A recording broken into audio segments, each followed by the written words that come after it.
In the early 80s, in America, the major labels dominated what was going on musically much more than, say, in Europe. So the only way to get your music around was to record it yourself, pay for it yourself, copy it yourself, and mail it to people yourself. This is the actual tape that I got from KJ Doughton in summer 1982. This is the tape that started it all. Like, this was my introduction to Metallica. So, max out.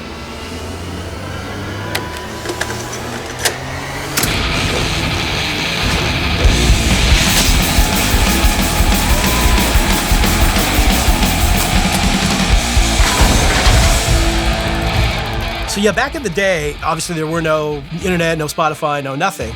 So the only way you could kind of find out about bands is you had pen pals. Some back of magazines, you'd see guys talking about, I'm into this band or that band, let's talk. In July 1982, I sent my pen pal ad in, and it ran here. Wanted headbangers from anywhere. England, Europe, Japan, Canada, US to trade tapes and or photos. I'm heavily into Sabbath, Scorps, Priest, etc. It wasn't a case of pressing a button and getting the music. It was a case of writing a letter to somebody, going to the post office, waiting for a response. You know, you're waiting for that letter to come in or that tape to come in from Europe, England, or even Japan. Tape trading was pretty much the internet now. You know, you were able to hand the tape around. It'd be like 10th generation copy, but you would still hear the magic in whatever was happening there and think, wow, I've discovered yet another piece of my puzzle. I'm putting together how my life is going to be, and this is a part of that. Southern California, there was an energy, kind of the surf, beach, and blonde-haired dudes. I thought there was a shallowness to all that stuff that made me go on this almost endless journey to find other like-minded people.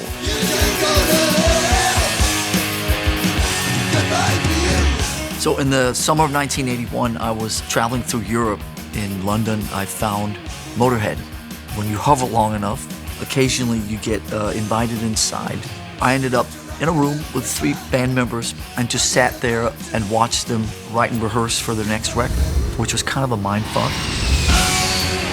That inspired me to go back to California and reach back out to somebody who I'd met briefly a few months before, James Hetfield. When I met Lars, yeah, he was pretty much a stinky European kid. My friend and I, we were looking for a drummer, but we auditioned Lars. He performed poorly. We said, thanks, but no thanks. And we said, yeah, we'll call you. And that was that.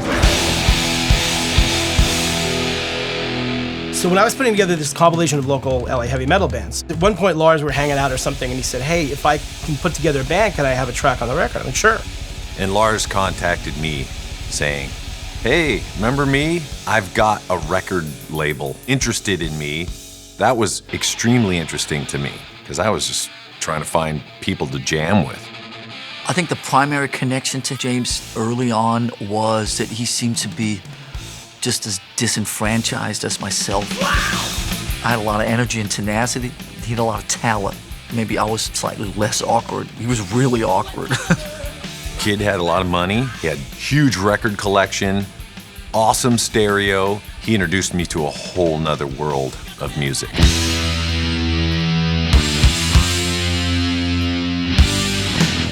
Here in LA, at the scene at the time was Motley Crue and Rat, and it was heavy, but not like European style heavy. The type of stuff that I was into, obviously, you know, Motorhead, Iron Maiden, Diamond Head, Angel Witch, all these bands, it was a little more next level. James connected with some of that music instantly and just seemed to have a little more depth to him. It was troubling times, though I didn't really know it. I was identifying with a lot of this music. It was speaking for me, it was loud, it was fast, it was giving me a voice. Sonically was barking, it was yelling for me through a guitar.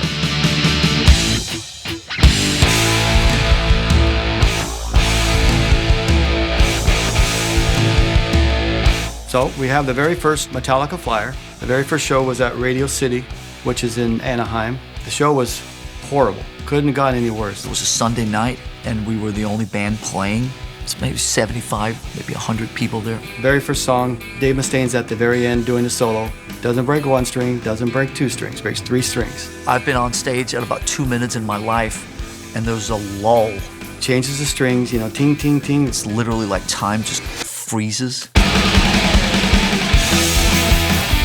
Very early on, we would, make copies of the stuff that we had recorded, and we would send it to some of these people that were really interested in hearing different stuff and sharing it with other people.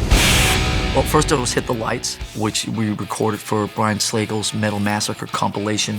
Back in 1981, to be on a record was kind of a big thing, and we distributed it all around the world. So the track on the record wasn't phenomenal, but it was good enough that people kind of got interested.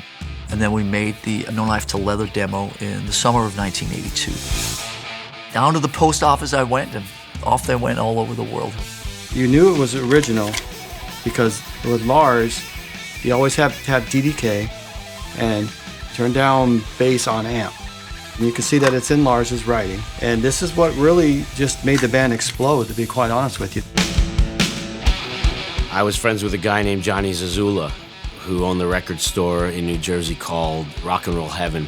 Went in there one day and he's like, well, you gotta hear this, and he's got this cassette tape and I see No Life to Leather, Metallica, puts it on, and I was just blown away. When the Metal Massacre record came out, we were gonna do a little tour, which ended up just being going to San Francisco, and one of the bands that was supposed to do it fell out, so I asked Metallica. So in LA, they didn't quite fit in, but as soon as that first show in San Francisco happened, you could feel the crowd there really being into it.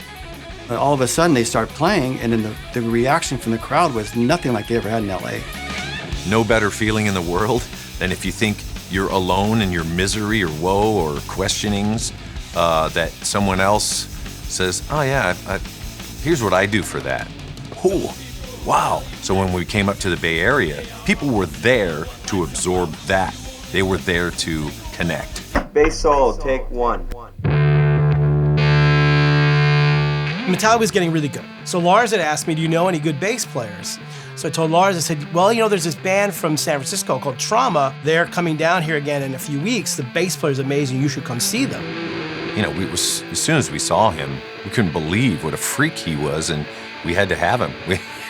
He's a brother right there. We got to get this guy in our band.